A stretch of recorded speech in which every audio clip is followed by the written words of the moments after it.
उसको आज हम स्टार्ट कर रहे हैं। और बहुपद में जो प्रश्नावली 2.1 है और जो 2.2 है उसे आज हम डिटेल में सॉल्व करेंगे, ठीक है। और मैंने बाकी सभी चैप्टर करा रखे हैं, चैप्टर 2, 3, 4, 5, 6 सारे सबके लिंक्स में दे दूंगा डिस्क्रिप्शन पे, आप उनको ज़रूर चेक करना।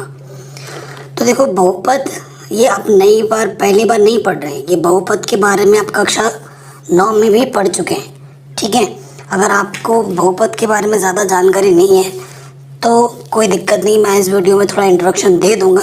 साथ ही साथ अगर आपको ज़्यादा जानकारी चाहिए तो कक्षा 9 में जो चैप्टर नंबर 2 है बहुपद, उसको भी आप ज़रूर देखिएगा, ठीक है।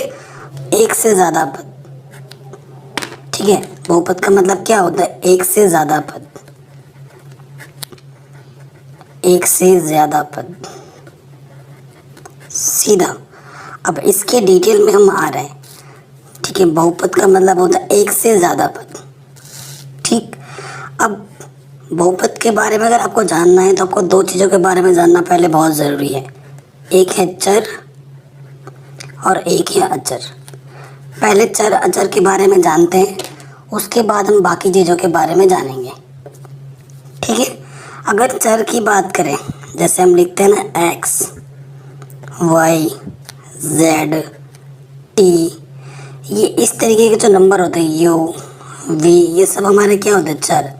e, b, ये सब हमारे चर हैं।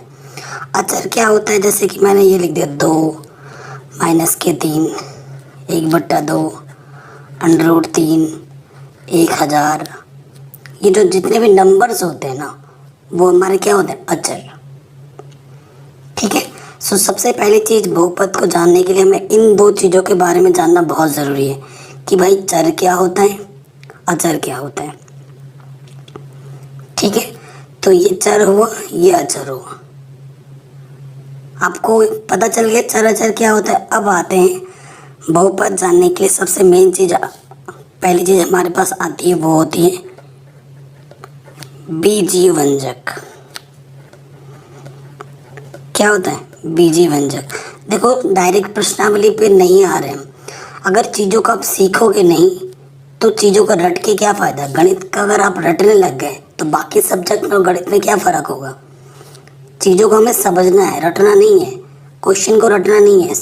अगर आपका कॉन्सेप्ट स्ट्रांग हो जाएगा, आगे चल के कभी आप बच्चों को पढ़ाओगे, छोटे भाई बहनों को पढ़ाओगे तो आप रट के पढ़ाओगे क्या? अगर वो आपसे क्रॉस क्वेश्चन पूछेगा तो आप तो बता नहीं पाओगे, ठीक है ना। तो सबसे पहले जानते हैं हम बीजीय व्यंजक क्या होता है। बीजीय व्यंजक के बाद ही हम बात करेंगे बहुपद की। तो देखो बीजीय व्यंजक क्या होता है? अगर कुछ निश्चित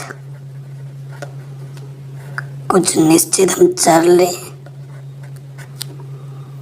तथा अचर लें, अचर राशियों, कुछ निश्चित चर तथा अचर राशियों के योग अंतर, गुणन, भाग इत्यादि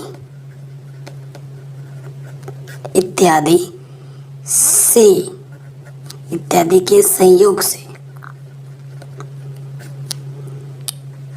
बने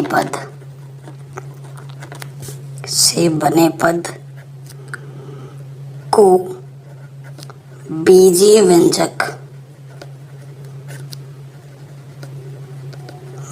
व्यंजक कहा जाता है या कहते हैं, ठीक है। ये जो चीज़ मैं बोला को हमारे पास मेन चीज़ क्या होगा? हमारे पास मेन चीज़ होगा, एक तो होगा चर, एक होगा अचर। चर और अचर को साथ में लेके उनका अगर आप जोड़ो, उसको घटाओ, उसका गुणा करो या उसका भाग दो, तो उसके संयोग से जो पद बनता है उसे हम क्या बोलते हैं? बीजीय व्यंजक। अगर मैं आपको उदाहरण दूं, एग्जाम्पल दूं, ठीक है, एग्जाम्पल दूं, जैसे मैंने एक अचर ले लिया 2 और एक चर ले लिया मैंने x², तो 2x², ये एक हमारा बीजीय व्यंजक है, ठीक है। अब इसमें मैं कुछ पद और जोड़ दे रहा हूँ, जैसे कि 4x, ठीक है, ये भी एक बीजीय व्यंजक है। और एक मैं लिखता हूँ जैसे कि x प्लस 7y, ये भी एक बीजीय व्यंजक है, ठीक है। जैसे कि मैंने ये लिख दिया 3x, ये लिख दिया मैंने 7y, ये सब हमारे बीजीय व्यंजक हैं, ठीक है। पदों को जोड़ रहे हैं, सिर्फ प्लस लिखा, कुछ घटा भी दो, जैसे कि 7x माइनस के 3y, ठीक है। तो जोड़ घटाना गुणा भाग कुछ भी हो सकता है, तो ये हमारा बीजीय व्यंजक है ये सभी। अब हर एक बीजीय व्यंजक बहुपद होगा ये ज़रूरी नहीं है, ठीक है। हर एक बीजीय व्यंजक बहुपद होगा ये ज़रूरी नहीं है, यह आवश्यक नहीं है कि हर एक बीजीय व्यंजक बहुपद होगा। बहुपद होने के लिए कुछ नियम कानून है। बहुपद, आप बहुपद किसे बोलोगे, ठीक है, जो मैं आपको पढ़ा रहा हूँ प्लीज़ इसका नोट बना लेना। बहुपद किसे कहोगे आप, व्हाट इज़ बहुपद? तो ऐसे लिखना आप, ऐसे ऐसे बीजीय व्यंजक, ऐसे बीजीय व्यंजक को बहुपद कहते हैं।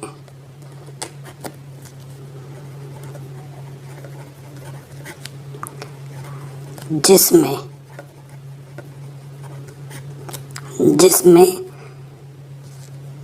तीन चीज़ों का पालन होता है, नंबर 1, नंबर 2, नंबर 3, ठीक है।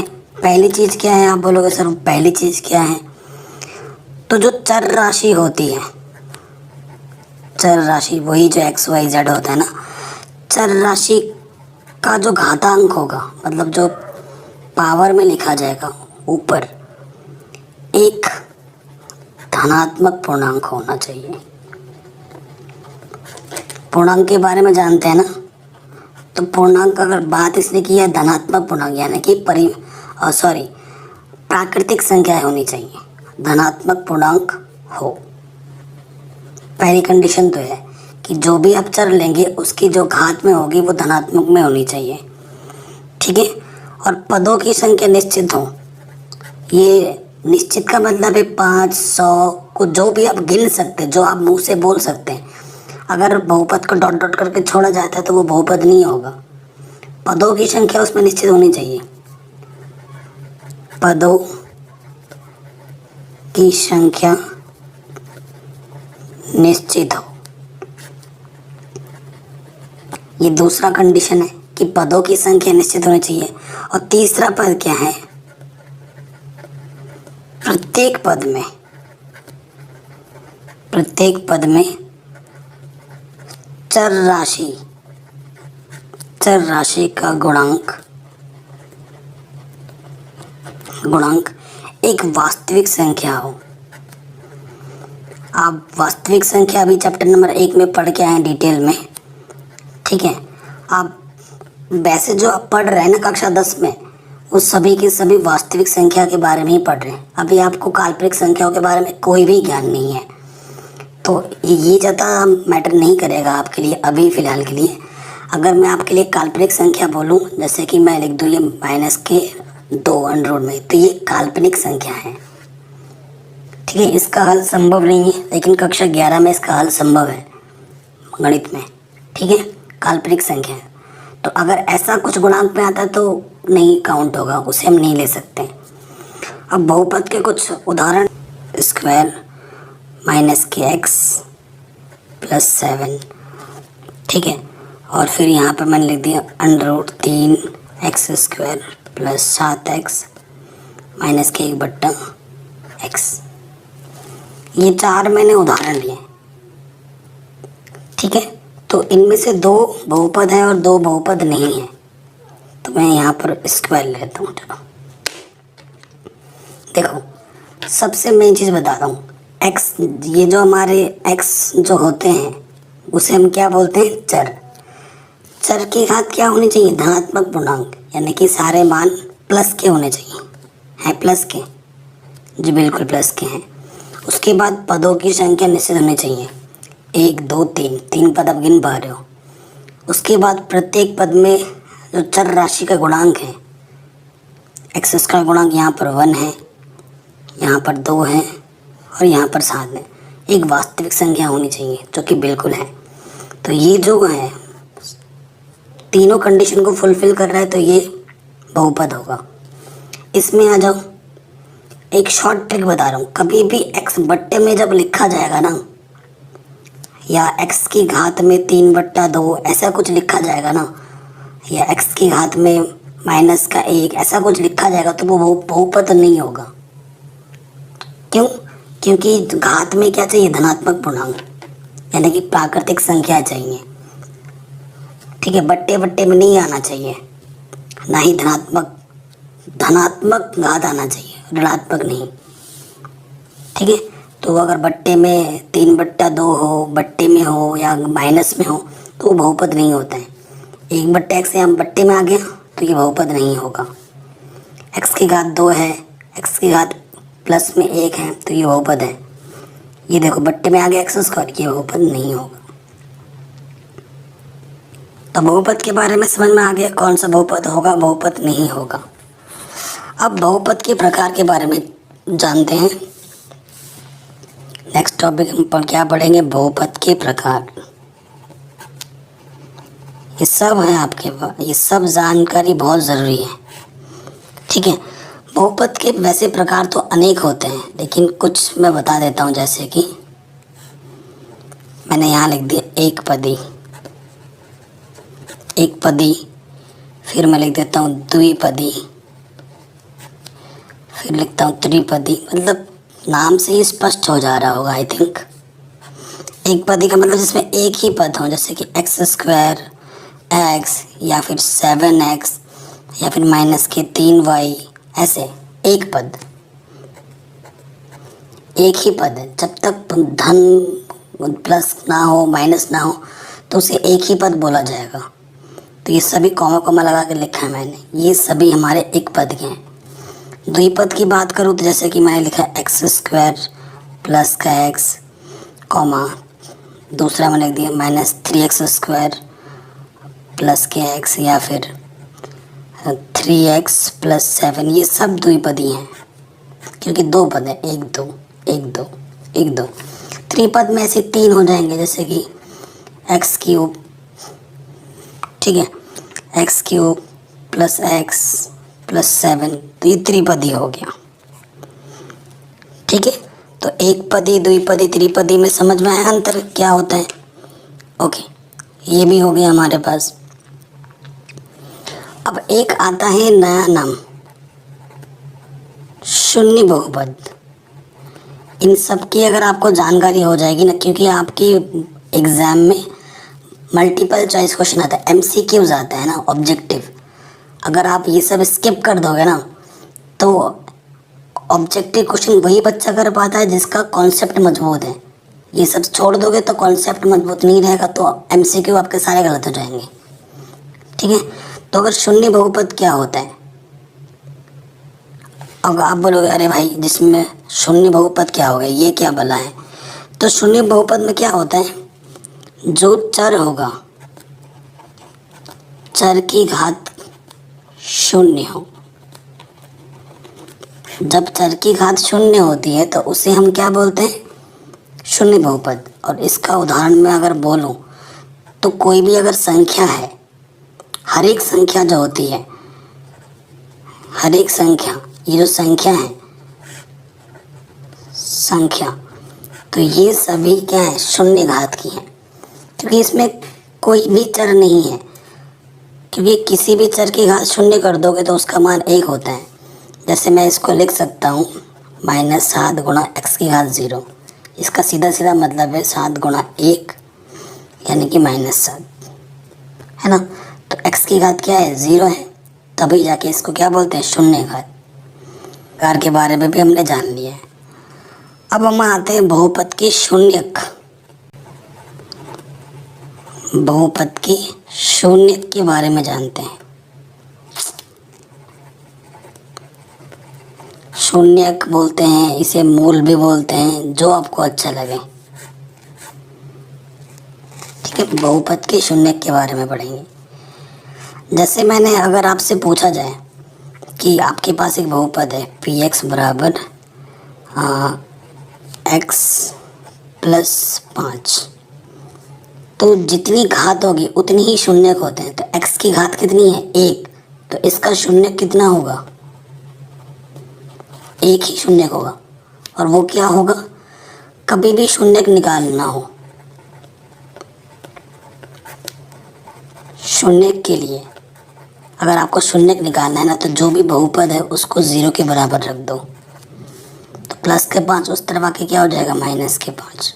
तो इसका शून्यक क्या है, -5 है।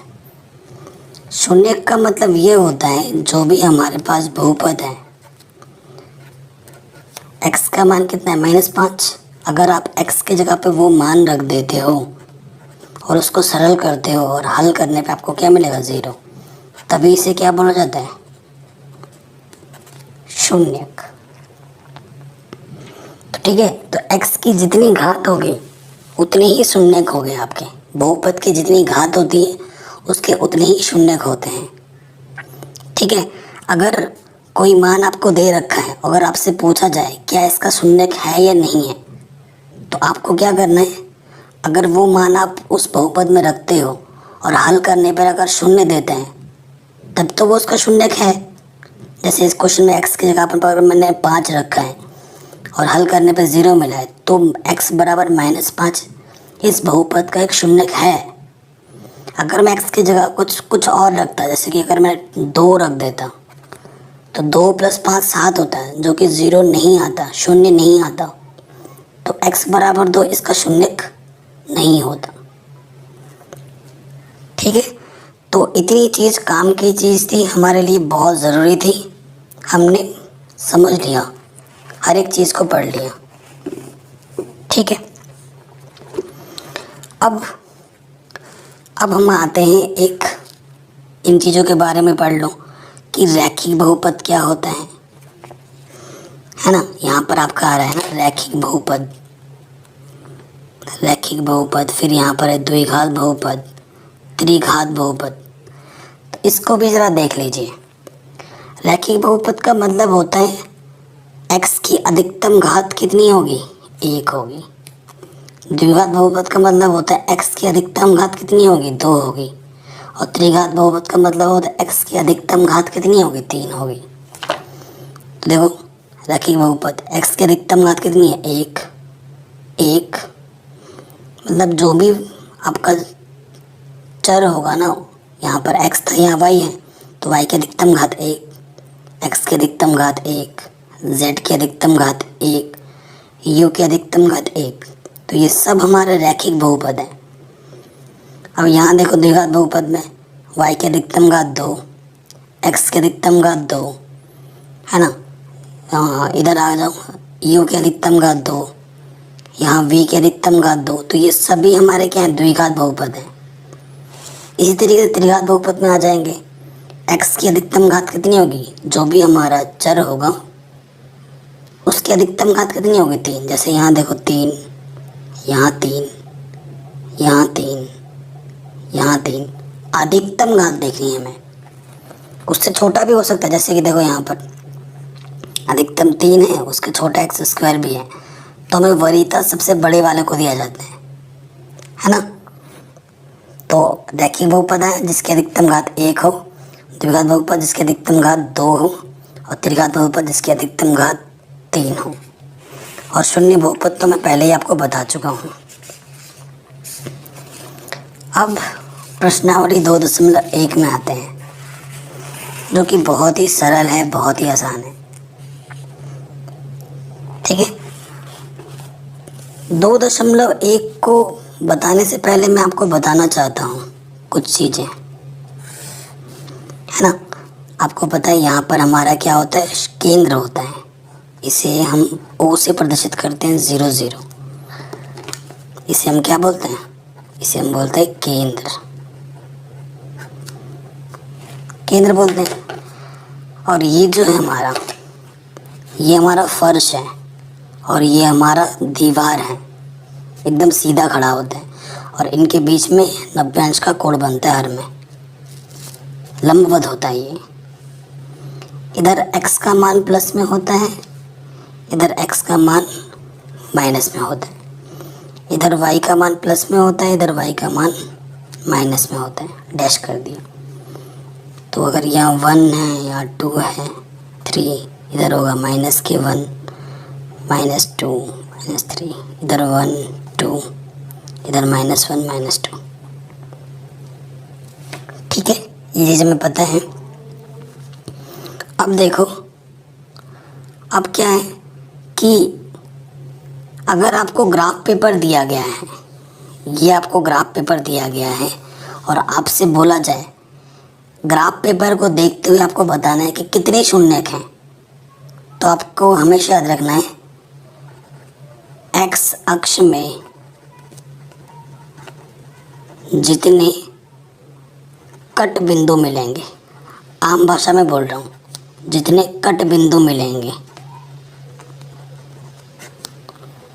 वह उतना ही शून्यक देगा। अब जो चीज़ मैंने आपको बोली है हमेशा ध्यान रखना है, एक्स एक्सिस में जितने कट बिंदु देंगे उतना ही हमारा शून्यक होगा।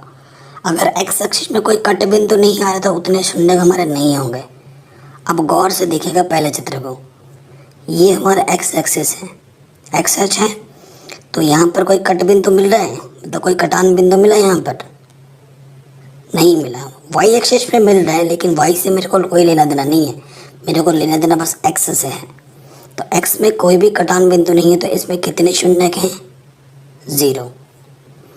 फिर ये देखो इधर आया, यहाँ पे कट मिला, एक्स में एक ही कटान बिंदु मिला, तो इसमें कितने शून्यक हैं?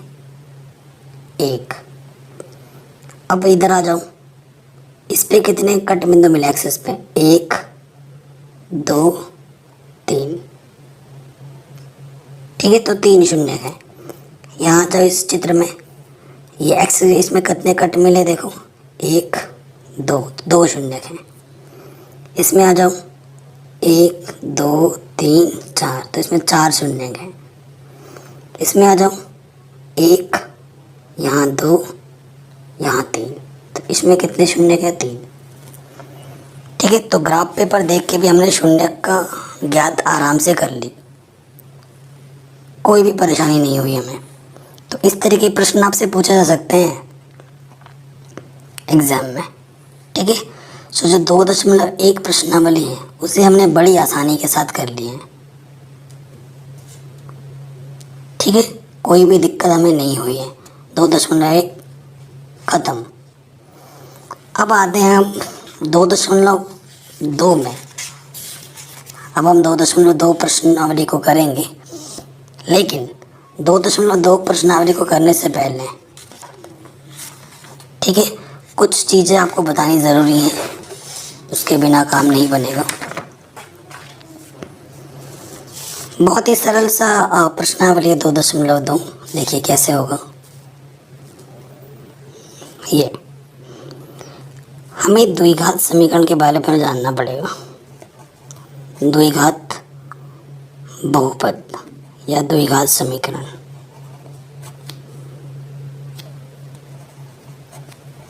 समीकरण खास तौर पे द्विघात समीकरण, इसका जो व्यापक समीकरण जिसे हम बोलते हैं ना, वो क्या होता है देखिए, मतलब सर्वव्यापी द्विघात समीकरण का जो होता है वो होता है ax² + bx + c = 0। ठीक है, यहाँ जो a है, यहाँ जो b है और यहाँ जो c है, ये गुणांक हैं। ठीक है, ये भी हमारा गुणांक है और ये c हमारा क्या है? अचर पद।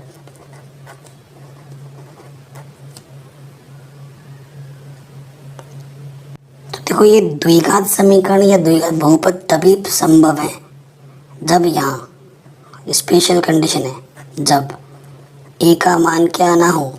0 ना हो। अगर a का मान 0 होगा तो ये द्विघात बहुपद या द्विघात समीकरण नहीं रहेगा।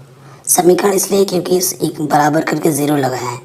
अगर ये बराबर 0 हटा दूंगा तो इसे द्विघात बहुपद बोलूँगा मैं। अगर बराबर करके 0 लिख देता हूँ तो मैं द्विघात समीकरण बोलूँगा इसको। ठीक है, तो x की अधिकतम घात कितनी है? 2। तो शून्य कितने मिलेंगे यहाँ पर मेरे को? 2। एक को मैं अल्फ़ा बोलूँगा, एक को मैं बीटा बोलूँगा। अब थोड़ा हैबिट में डाल लो इस चीज़ को, अल्फ़ा बीटा के जो कॉन्सेप्ट को ना हैबिट में डाल लो। ठीक है, तो इसमें एक नियम होता है, एक जांच बोल लो या संबंध बोल लो। संबंध क्या बोलते हैं? ये लिखना है, किसी बहुपद के शून्य को और गुणांकों में संबंध। शून्य हमारा अल्फ़ा और बीटा है, गुणांक हमारे ए बी सी हैं। इनके बीच में क्या संबंध होता है? तो पहला जो संबंध है शून्यकों का योगफल। शून्यकों का योगफल का जो संबंध है ना, वो सूत्र क्या होता है? एक शून्यक अल्फ़ा है, एक शून्यक बीटा है। तो सूत्र इसका होता है माइनस के बी बट्टा ए। ये बी एक्स का गुणांक, ए एक्स स्क्वायर का गुणांक। ठीक है, ये सही है ना? हिंदी में लिखूँगा तो थोड़ा याद करने में दिक्कत हो जाएगी। दूसरा जो फॉर्मूला है आपका वो है शून्यकों का गुणनफल। दूसरा क्या है? शून्यकों का गुणनफल। इसमें क्या संबंध है कि एक शून्यक अल्फ़ा है गुणा दूसरा शून्यक बीटा है, तो इसमें सूत्र लगता है सी बट्टा ए। ये आपस में बराबर होंगे। ठीक है, ये आपस में हमारे क्या होने चाहिए? बराबर। आगे समझ में? अब हम आते हैं प्रश्नावली 2.2 में। तो देखिए, प्रश्नावली 2.2 में आने से पहले यहाँ पे कुछ उदाहरण है। उदाहरण नंबर 2, उदाहरण नंबर 3। ठीक है, सो ये जो उदाहरण नंबर 2 और उदाहरण नंबर 3 ये पहले से ही सरल किए हुए हैं। आप प्रश्नावली 2.2 को मैं कराऊंगा, उसको देखने के बाद उदाहरण नंबर 2 ये मैं आपको होमवर्क दूंगा, और उदाहरण नंबर 3 ये भी मैं आपको होमवर्क दे रहा हूँ। पहले 2.2 को पूरा देख के फिर ये आपको खुद से करना है। ठीक है, प्रश्न देखना और हल आप पहले करना। अगर हल आपसे नहीं बन पाता फिर ये उदाहरण का जो हल है उसको देखना। इससे आपको पता चल जाएगा कि आपने कितना सीखा है इस वीडियो में। ठीक है, और आप कमेंट करके ज़रूर बताना कि आपसे हुआ या नहीं वीडियो देखने के बाद, और आपको वीडियो कैसी लगी वो भी ज़रूर बताना। अब हम आते हैं प्रश्नावली 2.2 में। ठीक है, तो प्रश्न क्या बोल रहे हैं? निम्न द्विघात बहुपदों के शून्य ज्ञात कीजिए और शून्यकों तथा गुणांकों के बीच के संबंध की सत्यता की जांच कीजिए। ठीक है, इन सब के शून्य भी निकालनी है और वो जांच भी करना है। जो मैंने अभी आपको संबंध बताया था ना, अल्फ़ा प्लस बीटा माइनस की बी अपॉन है, अल्फ़ा गुणा बीटा सी अपॉन है, वो हमें जांच भी करनी है इन क्वेश्चन में। ठीक है, अब देखिए पहले क्वेश्चन में आते हैं। पहला क्वेश्चन हमारे पास है एक्स स्क्वायर माइनस के 2x माइनस का 8। शून्यक निकालना है आपको। क्या निकालना है? शून्यक। शून्यक के लिए क्या करते हैं? मैंने आपको स्टार्टिंग में ही बोला, जो भी बहुपद होता है उसको किसके बराबर रखते हैं? 0 के बराबर। है समझ में? अब यहाँ पर नियम ढंग से देखना, इस नियम को हमें ढंग से देखना है। देखो, एक्स स्क्वायर का जब गुणांक कुछ भी नहीं है तो 1 है, क्योंकि किसी भी संख्या को 1 से गुणा करते हैं तो वही रहता है। इसमें नियम क्या होता है? ये इस विधि का जो नाम है वो है गुणनखंड विधि। क्या विधि है? गुणनखंड विधि। द्विघात समीकरण को हल करने के आप कई सारे विधि पढ़ेंगे कक्षा 10 में। गुणनखंड जिस विधि का वर्णन करेगा उसी विधि से ही हमें करना है, और किसी दूसरी विधि से आप करोगे तो नंबर नहीं मिलेंगे। अगर एग्ज़ाम में कुछ नहीं बोल रहा है तो आपकी मर्ज़ी है, जो भी विधि आपको अच्छी लगती है उस विधि का प्रयोग कर सकते हैं। अब देखिए क्या करना है, इसमें नियम क्या कहता है। ठीक है, ये जो दो नंबर हैं इसको और इसको आपस में गुणा करो, 1 गुणा 8, 8, ठीक है, 8 आ गया। हमें ऐसे दो नंबर लेने हैं जिनकी गुणा करें तो 8 आता हो और घटाए तो 2 आता हो, इसके गुणांक को देखा जाता है। हमें ऐसे दो नंबर लेने हैं जिनकी गुणा करें तो 8 आता हो और घटाएं तो 2 आता हो। बहुत अच्छा होगा अगर आपके मन में तुरंत क्लिक कर रहा है, क्योंकि आपको पता है 4 दूनी 8, 4 में से 2 घटाओगे तो 2 आता है। पता चल गया, बहुत जल्दी क्लिक कर गया आपके मन में। अगर सपोज करो आपके मन में क्लिक नहीं कर रहे हैं तो जो भी नंबर गुणा करने पे आए ना उसको आप कर दो गुणनखंड। 2 चक्के 8, 2 दूनी 4, 2 एकम 2, छोटे छोटे टुकड़ों में काटना है और यहीं से आपको गुणनखंड मिल जाएगा। जैसे कि 2 दूनी 4 और ये 2, तो यहाँ से 4 और यहाँ से 2, 4 और 2 के गुणा करूँगा तो मेरे को 8 मिलेगा, 4 में से 2 मैं घटाऊँगा तो मेरे को 2 मिलेगा। ठीक है, यहीं से ही पता चल जाता है। अब देखिए कैसे किया जाएगा। ये माइनस है, यहाँ माइनस रखो।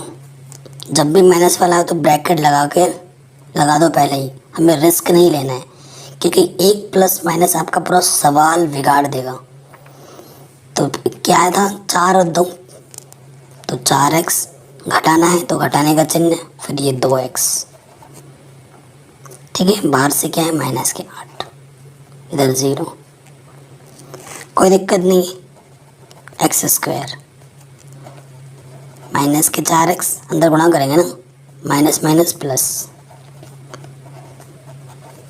अब यहाँ से एक जोड़ा, यहाँ से एक जोड़ा, इस जोड़े से क्या उभयनिष्ठ। उभयनिष्ठ का मतलब ऐसी संख्या, ऐसी न्यूनतम संख्या जो दोनों पदों में जिसका भाग चला जाए। तो x का भाग दोनों में जाएगा, तो x की घात 1 बाहर आ गया, यहाँ x की घात 2 है, x की घात 1 आपने बाहर निकाल दी तो x की घात 1 ही बचेगा। ये x तो बाहर आ गया तो यहाँ से क्या बचेगा 4, प्लस का चिन्ह प्लस लगा दिया। अब देखो ऐसी कौन सी संख्या जिसका भाग दोनों में जाएगा, 2, 2 बाहर आ गया, यहाँ से x बचा, 2 चौके 8। तो देखो मज़े की बात, ये चीज़ और ये चीज़ समान है। अगर समान है तो आपने सही किया है, अगर असमान आ रहा है तो आपने गलत किया है कहीं ऊपर, ठीक है। तो गुणनखंड बनाना है तो जो 2 बार आया है उसको 1 बार लिखो, और जो आपने ब्रैकेट मतलब जो आपने कॉमन निकाला है उसको दूसरे ब्रैकेट में डाल दो, x प्लस का 2। फिर आपको क्या करना है, यदि x माइनस 4 बराबर 0 तो माइनस के 4 इधर के क्या हो जाएगा प्लस के 4। तो इसे मैं क्या बोल दूंगा अल्फ़ा, ठीक है, इसे मैं बोल दूंगा अल्फ़ा। फिर इधर लिखूंगा यदि, इसको 0 रखना है। अब प्लस के 2 इधर के क्या हो जाएगा माइनस के 2, तो ये मेरा क्या हो जाएगा बीटा। तो ये मेरे 2 मूल हैं, आंसर आ गया है। अब आपको क्या करना है, जांच के लिए देखो सबसे पहले हमारे पास दिया है, क्या दे रखा है हमें, एक्स स्क्वायर माइनस के 2x माइनस के 8 बराबर 0। ये द्विघात समीकरण में दे रखा है, ठीक। तो यहाँ देखो हमारे पास क्या है, एक्स स्क्वायर का गुणांक कुछ नहीं है तो 1, बी क्या होता है एक्स का गुणांक माइनस के 2, और सी क्या है हमारे पास माइनस के 8। कोई दिक्कत नहीं है। फिर देखो हम क्या करेंगे, पहला शून्यकों का योगफल,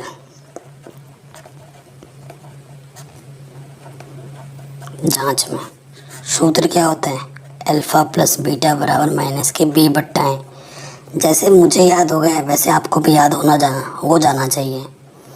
अल्फ़ा हमारा कितना आया था 4, प्लस बीटा हमारा कितना आया था माइनस के 2, माइनस b हमारे पास कितना है माइनस के 2, और ए हमारे पास कितना है 1, 4 plus into minus, minus minus गुणा माइनस प्लस, 4 में से 2 घटाओगे तो 2, 2/1 2 आ गया। दोनों तरफ बराबर, दोनों तरफ बराबर हमें ये प्रदर्शित करता है कि हमने जो आंसर निकाला वो बिल्कुल सही है।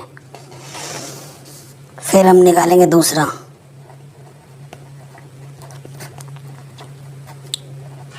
शून्यकों का गुणनफल।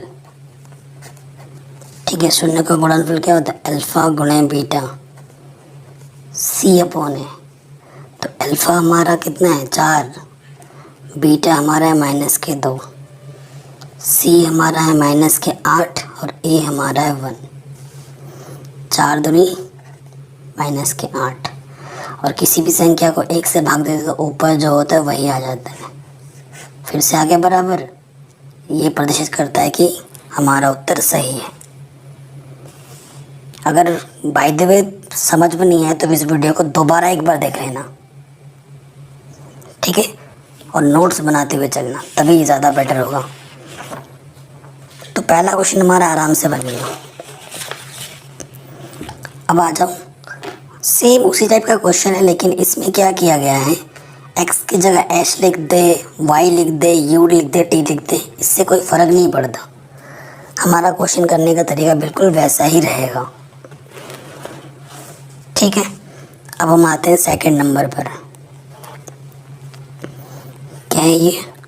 4s² 4s + 1 शून्य के लिए से क्या कर देते हैं =0। फिर से वही चीज़ है, इसकी और इसकी गुणा करेंगे। तो ऐसी दो संख्या लेनी है जिनको गुणा करने पे 4 है और जोड़ने पे भी कितना है 4 है। ठीक है, जोड़ने पे भी कितना है 4 है। 2 2 2 गुणा 2 4 होता है, 2 2 को जोड़ो तो 4 होते हैं, सिंपल। तो यहाँ लिखेंगे 2s, चिन्ह है धन का, फिर लिखेंगे 2s, माइनस से अंदर गुणा कर देंगे। ठीक है, माइनस से गुणा सिर्फ ब्रैकेट के अंदर तक होगा, इसके गुणा फिर इससे भी मत कर देना। ठीक है, यहाँ से एक जोड़ो, यहाँ से एक जोड़ा, इस जोड़े से क्या कॉमन, 2 का भागा दोनों में जाएगा, h भी न्यूनतम 1 है, 2 दूनी 4, h² से h बाहर है तो यहाँ h बचेगा, 2h 1 कम 2h। ठीक है, माइनस। फिर देखिए, अब इसमें से कुछ भी भागा नहीं जाएगा, जो दोनों में भागा जा रहा हूँ, जब कुछ भी भागा नहीं जाए तब 1 लिख दो। ठीक है, और अंदर जो है वो लिख दो। चूँकि ब्रैकेट के बाहर नेगेटिव है तो चिन्ह अंदर का बदल जाएगा, प्लस से क्या हो जाएगा माइनस। जो 2 बार है उसे हम क्या लिखेंगे 1 बार, और जो आपने कॉमन निकाला है उसको दूसरे ब्रैकेट में, क्योंकि ये गुणनखंड विधि है, गुणनखंड हम बना रहे हैं। ठीक है, सेम आ गया। यदि 2s - 1 को 0 के बराबर रखेंगे तो क्या होगा, -1 उधर रखे क्या हो जाएगा +1, और ये 2 गुणे में इधर रखे क्या हो जाएगा बट्टे में। ये अल्फा है। इसी तरह h बराबर 1/2 यहाँ से भी आएगा, और उसे हम क्या बोल देंगे बीटा, क्योंकि ये भी तो वही है ना, ये बीटा भी हमारा वही आएगा। ठीक है, ये चीज़ हो गई। अब हमारे पास देखो फिर से वही आ, जो बहुपद हमारे पास क्या है,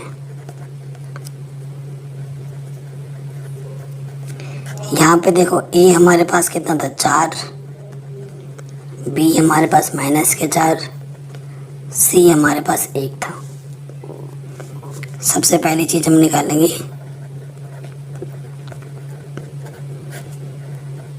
शून्यकों का योगफल, जो कि होता है अल्फा + बीटा बराबर -b/a। अल्फा कितना है 1/2, बीटा कितना है 1/2 माइनस बी हमारे पास कितना है -4 और ए हमारे पास कितना है 4। एक आधा में आधा जोड़ो, या लॉस पर 2 आ गया ना, नीचे समान है तो वही आएगा, ऊपर ऊपर जुड़ जाएगा, माइनस माइनस प्लस 4, ऊपर भी 2 नीचे भी 2, 2 एक कम 2, 4 एक कम 4, आ गया 1 बराबर 1। ठीक, 1 बराबर 1 आ गया दोनों तरफ। अब लिखो, देखो दूसरा वाला,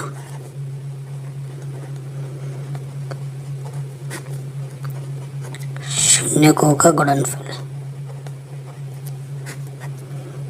वो क्या होता है अल्फा गुणा बीटा C/A, यही होता है।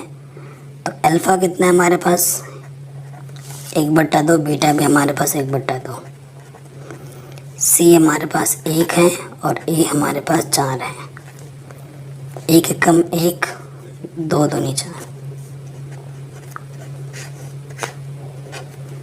है, दोनों तरफ बराबर। तो हमने जांच भी कर लिया आराम से,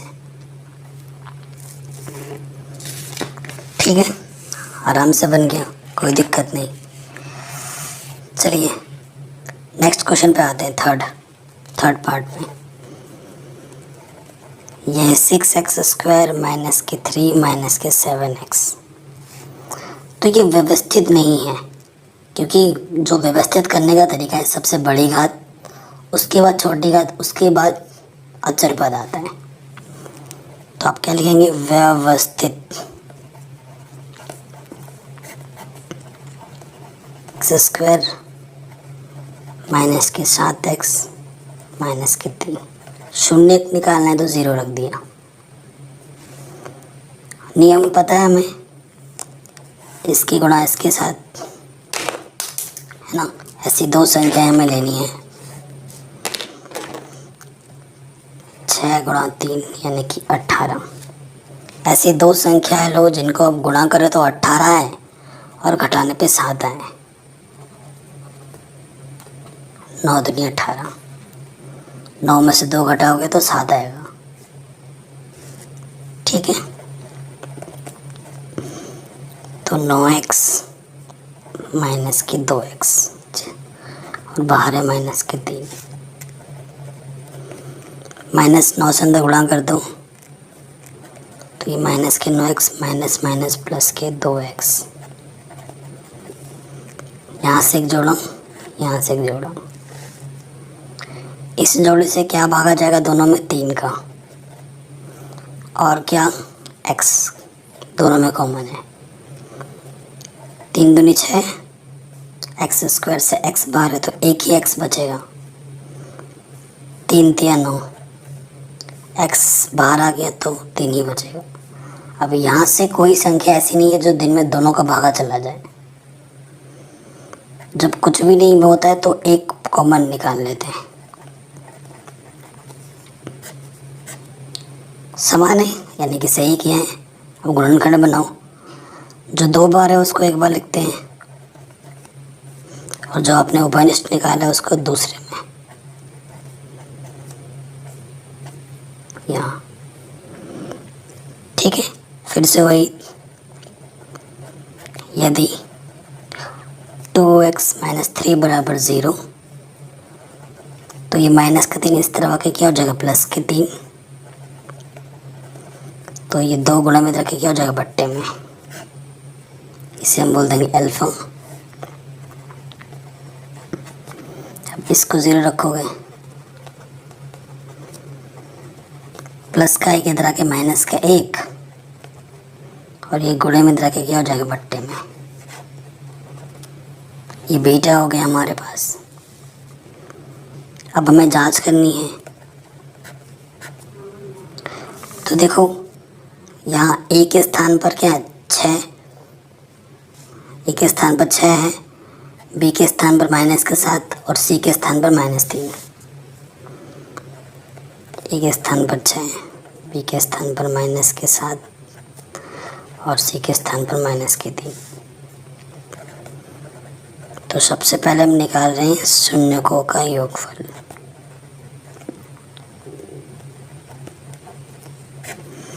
जो कि होता है अल्फ़ा प्लस बीटा बराबर माइनस के बी अपॉन ए। सूत्र, अल्फ़ा का मान कितना है 3/2 माइनस 1/3। ठीक है, माइनस है और ये प्लस, इंटू माइनस क्या हो जाएगा माइनस, तो डायरेक्ट रख दिया। बी का मान कितना है माइनस के साथ, और ए का मान है 6। लॉसोपा कितना आएगा 3 दूनी 6, इसके गुणा इसके साथ 3 3 9 माइनस 2 1 कम 2 माइनस माइनस प्लस, 9 में से 2 गया 7/6 7/6। ठीक है, दोनों तरफ बराबर आ गया। अब शून्यकों का योगफल हो गया। अब निकालते हैं नंबर 2,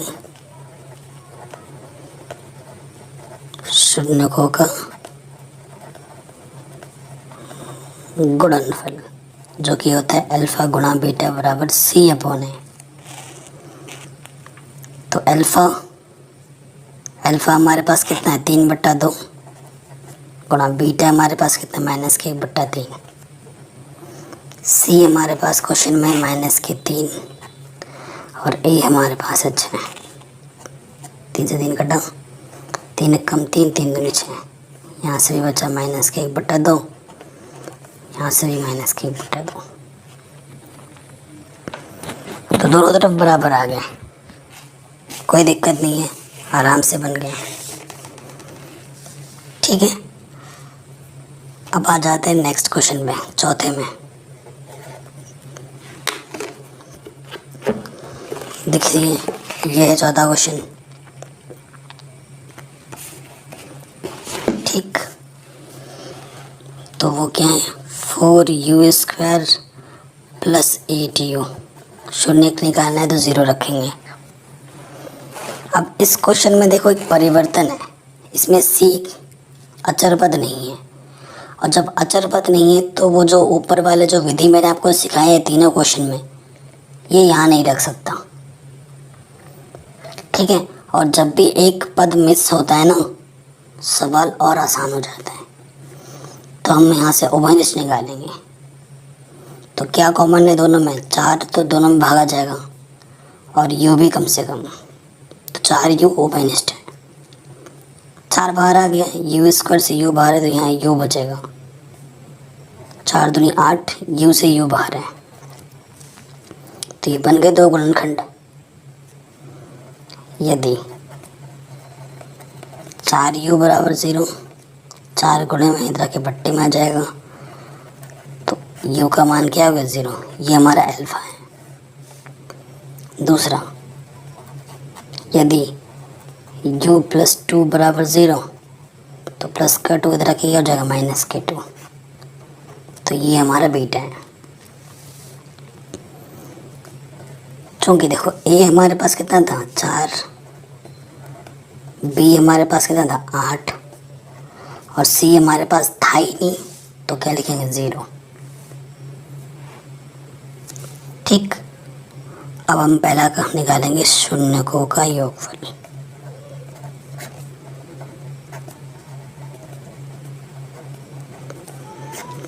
वो होता है अल्फ़ा प्लस बीटा बराबर माइनस के b/a। अल्फ़ा कितना है हमारे पास 0, बीटा कितना है माइनस के 2, b कितना है हमारे पास 8, और a कितना है 4, प्लस माइनस माइनस के 2, 4 दूनी 8। आ गया दोनों तरफ बराबर, तो ये सही है हमारा। वो गुणनफल भी निकालो, शून्यकों का गुणनफल वो होता है अल्फ़ा गुणा बीटा बराबर सी अपॉन ए। अल्फ़ा हमारा 0 है, बीटा हमारा माइनस के 2 है, सी हमारा 0 है और ए हमारा 4 है। 0 इंटू समथिंग 0, 0 पर अपॉन समथिंग 0। आ गया दोनों तरफ इक्वल, तो ये क्वेश्चन भी हमारा इजीली बन गया। ठीक है, तो ये प्रॉब्लम भी हमने आराम से कर ली। अब आते हैं 5वें में। टी स्क्वायर माइनस 15, इसमें भी एक टर्म मिसिंग है, तो इसको भी आप उस मेथड से नहीं कर सकते, है ना, गुणनखंड विधि से। तो ये भी बड़ा आसान है। माइनस के इस तरफ आके क्या हो जाएगा, प्लस का। टी का मान निकालना, minus plus minus under root का मान 15, ठीक है ना।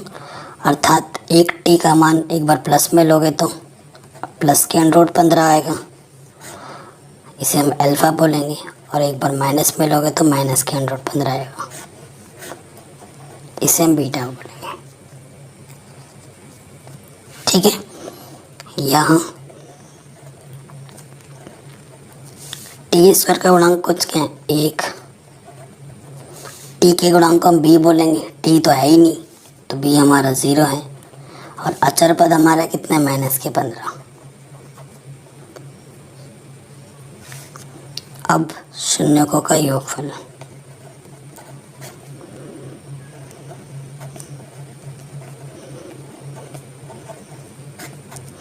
शून्यकों का योगफल यानी कि अल्फ़ा प्लस बीटा बराबर माइनस के बी अपॉन ए। अल्फ़ा कितना है हमारे पास, प्लस के 15, बीटा हमारे पास है अंडर रूट माइनस के 15, बी हमारे पास 0 है, ए हमारे पास 1 है। प्लस के रूट 15 में से माइनस के रूट 15 घटा दोगे तो 0 आ जाएगा, और 0 बट्टा समथिंग क्या होता है, 0 आ गया, दोनों तरफ बराबर। फिर निकालेंगे हम शून्यकों का गुणनफल।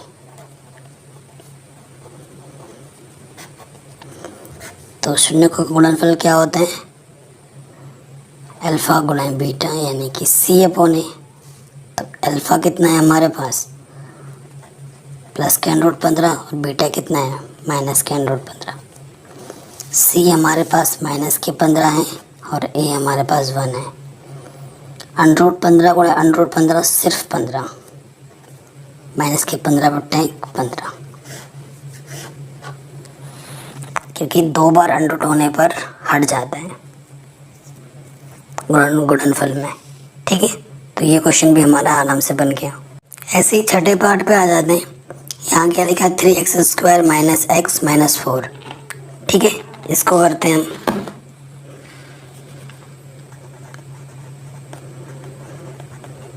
तो ये वाला गुणनखंड से हो जाएगा, क्यों, क्योंकि इसमें तीनों पद हैं, तो गुणनखंड आराम से हो जाएगा। नियम क्या कहता है कि इसकी गुणा इसके साथ, 3 चौके 12, ऐसी 2 संख्याएं लेनी है जिनको गुणा करने पे 12 है और घटाने पे इसका गुणांक क्या है, कुछ नहीं, तो 1 है। ऐसी 2 संख्याएं लेनी है जिनका गुणा करें तो 12 आए और घटाएं तो 1 आए। अगर आपके मन में क्लिक कर रहा है तो सही है, 7 या 12, 4 में से 3 घटाओगे तो 1 आएगा।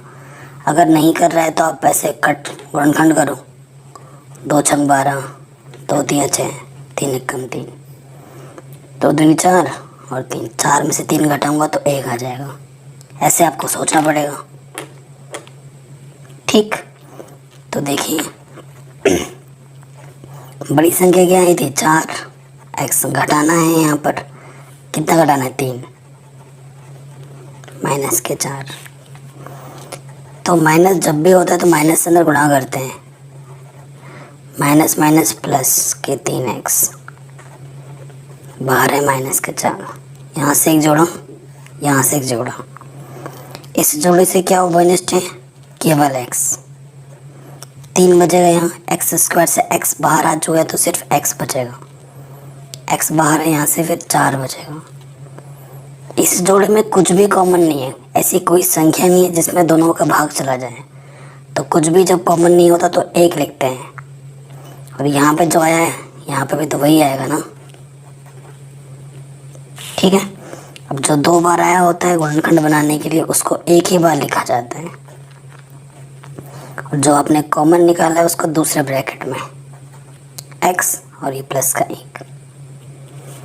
फिर यदि 3x माइनस 4 बराबर 0, तो ये माइनस के साथ आके प्लस के 4, तो ये गुणे के तरह के बट्टे में हो गया, तो ये अल्फा है। यदि x प्लस 1 बराबर 0 तो प्लस का आगे तरह के क्या हो जाएगा, माइनस का। ये हमारा बीटा है। हमारे पास बहुपद क्या था, 3x² x माइनस 4। यहाँ देखो a कितना हमारे पास 3, b कितना है x का गुणांक माइनस का 1 और c हमारे पास कितना है माइनस के 4। अब इस वाले पार्ट का मैं जांच आप पे छोड़ रहा हूँ, क्योंकि इतने सारे क्वेश्चन करा दिए, एक आध प्रैक्टिस के लिए मैं अगर नहीं छोड़ूंगा तो मज़ा नहीं आएगा ना। तो ये वाला क्वेश्चन का प्रैक्टिस आपको करना है, जांच का। जितने भी अभी 5-6 महीने किए ना, एक तो आप कर लो, आंसर तो मैं निकाल ही चुका हूँ, बस जांच आपको करने दे रहा हूँ। ठीक है, जांच करके कर लेना आप, जांच आराम से हो जाएगा। अब ये क्वेश्चन में आते हैं, क्वेश्चन नंबर 2 बहुत ही आसान है ना, बहुत ही ज़्यादा आसान है। क्या बोल रहा है, एक द्विघात बहुपद ज्ञात कीजिए जिसके शून्यकों के योग तथा गुणनफल क्रमशः दी गई संख्याएं हैं। ठीक है, बहुत ही सरल, बहुत ही सरल। देखो, अगर आपको द्विघात बहुपद निकालना है, द्विघात बहुपद याद करना है आपको। ठीक है, अगर आपके पास शून्यकों का योगफल है, ठीक है, शून्यकों का योगफल क्या होता है, अल्फा प्लस बीटा। अगर आपके पास शून्यकों का गुणनफल है, जिसे हम बोलते हैं अल्फा गुणा बीटा, यही होता है। तो जो द्विघात बहुपद होगा ना, उसका सूत्र पता है क्या होता है, x के पदों में x² यहाँ लगा दो, माइनस ब्रैकेट के अंदर आता है अल्फा प्लस बीटा, बाहर से x प्लस अल्फा गुणा बीटा। इस सूत्र को याद कर लो। अगर ये पता है यहाँ रखो, ये पता है यहाँ रखो, आंसर आपका द्विघात बहुपद आराम से निकल जाएगा, झटके में, एक बार में। पहले संख्या पे आते हैं। पहले बोला है पहला योग है, उसके बाद गुणनफल है। ठीक है, तो शॉर्टकट में सिखा रहा हूँ आपको, मतलब शॉर्टकट नहीं है, प्रॉपर वे ही है। दिया है शून्यकों का योगफल, ऐसे लिख रहा हूँ मैं डायरेक्ट। दिया है शून्यकों का योगफल 1/4 और जो गुणनफल है अल्फा गुणा बीटा वो दे रखा है माइनस के 1। तो द्विघात बहुपद क्या होगा, द्विघात बहुपद सूत्र ये होता है हमारे पास x² माइनस के अल्फा प्लस बीटा गुणा अल्फा बीटा। मान रखेंगे अल्फा प्लस बीटा का मान क्या है 1/4 x, अल्फा बीटा का मान क्या है माइनस के 1। ये चीज़ है हमारे पास। अब इसको थोड़ा सा हल कर लो। ठीक है, x से कम x बट्टे में 4 प्लस माइनस माइनस का 1। ये भी एक आंसर है, ये भी आंसर है। लेकिन कभी कभी MCQs में क्या होता है ना, ये आंसर आपको नहीं दिखाएगा, उसने थोड़ा और सरल किया होगा। कैसे, देखिए कैसे, देखो इसके बट्टे में कुछ नहीं तो 1 ले लो, इसके बट्टे में कुछ नहीं तो 1 ले लो, और लॉसपा क्या आ जाएगा 4 1 कम 4। अब बड़ा वाला इसके आपने गुणा किया है, तो शॉर्ट ट्रिक सिखा रहा हूँ, इसके गुणा इसके साथ होता है, इसके गुणा इसके साथ, तो यहाँ आ जाएगा 4x²। ये वाला वैसे का वैसे ही रहेगा, माइनस 4 1 कम 4। कुछ नहीं है तो बराबर 0 लोगे, इस तरफ कुछ नहीं है तो 0 है, बट्टे में कुछ नहीं तो 1 ले लो, तिरछे गुणा करो। किसी भी संख्या को जब 1 से गुणा करते हैं तो वही रहता है, और 4 को 0 से गुणा करोगे तो 0। तो आंसर में आपका ये होगा पीछे NCERT में। बराबर 0 मत लिखना, 0 लिखोगे तो समीकरण हो गया ना, आपसे द्विघात बहुपद पूछा है, समीकरण नहीं। तो ये हमारा आंसर हो जाएगा। ठीक है, पहला वाला क्वेश्चन हमारा इम्पोर्टेंट था, पहला दूसरा। अब दूसरे वाले पार्ट में आ जाओ। शून्यकों का योगफल में √2 रखा है और जो गुणनफल है वो 1/3 दे रखा है। तो जो बहुपद होता है, द्विघात बहुपद,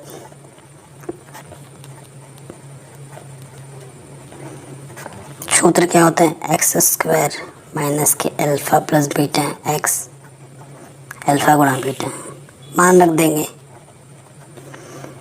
अल्फा प्लस बीटा का मान कितना है? √2, बाहर से x, और अल्फा बीटा का मान क्या है? 1/3। या तो यही छोड़ो या थोड़ा और हल करो। क्या होगा?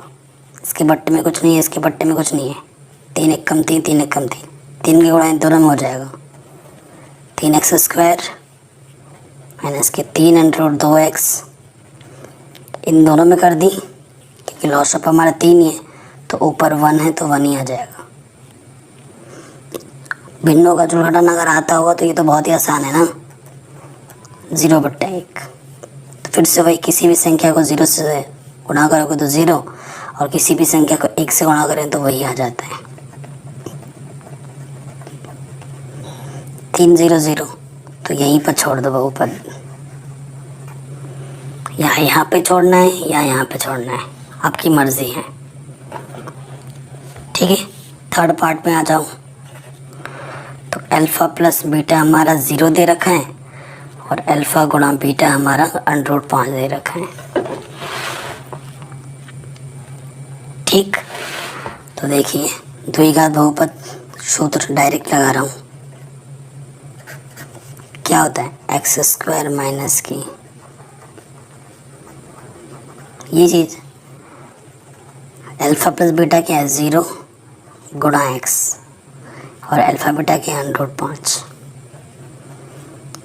तो ये 0 गुणा समथिंग तो 0 ही होता है, तो यहाँ से आ जाएगा x² प्लस के √5 आंसर। ठीक है, ऐसे ही चौथा है, शून्यकों का योगफल भी 1 है और शून्यकों का गुणनफल भी 1 है। तो द्विघात बहुपद का सूत्र क्या होता है? x², ये चीज़ मान रख दो, 1 गुणा x 1, तो यहाँ से आ जाएगा x², 1 गुणा x होता है प्लस 1 आंसर। ये भी हो गया। पांचवें पार्ट में आ जाऊँ। पांचवें पार्ट में शून्यकों का योगफल भी 1/4 दे रखा है माइनस का, और गुणनफल प्लस के 1/4। तो द्विघात बहुपद क्या होता है? x², ये सूत्र है द्विघात बहुपद का, मान रख देंगे। माइनस का था ना, तो यहाँ माइनस लगा दो, और ये प्लस का है, तो माइनस माइनस क्या होता है? प्लस, x से कम x, इसके बट्टे में कुछ नहीं तो 1 ले लो, लॉस ऑफ क्या आ जाएगा? 4। डिटेल में सिखा दे रहा है इस क्वेश्चन में। पहले क्या करते हैं? भाग, 1 चक्कू 4 बार गया, 4 को ऊपर गुणा कर दो, 4 गुणा x, 4x² प्लस 4 एकम 4, 1 को x से गुणा करेंगे वही आ जाएगा, 4 एकम 4, 1 एकम 1, तो ऊपर जो आएगा वही लिख दो, 4x² x + 1 आंसर। ठीक है, और छठा वाला क्या है? देखिए हमें दिया है, ऐसे पूरा एग्जाम में ऐसे लिखना है, दिया है शून्यकों का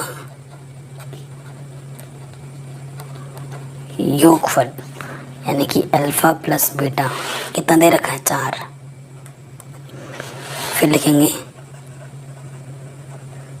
शून्यकों का गुणनफल, ये हमें क्या दे रखा है? 1।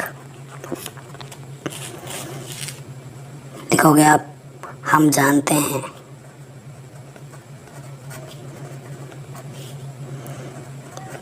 द्विघात बहुपद, द्विघात बहुपद क्या होता है? x² alpha plus beta x plus alpha गुणा बीटा मान रखोगे। अल्फ़ा प्लस बीटा का मान 4 है, बाहर से x और अल्फ़ा बीटा का मान 1 आंसर। तो इस तरीके से हमारी जो चैप्टर 2 का पूरा डिटेल कॉन्सेप्ट है वो हमने जाना। 2.1 किया, 2.2 किया और इसी तरीके से सभी चैप्टर मैंने करा रखे हैं, लिंक्स मिल जाएगी आपको डिस्क्रिप्शन पे। Thank you. प्लीज़ इस वीडियो को हर जगह शेयर कर देना। कक्षा 10 गणित।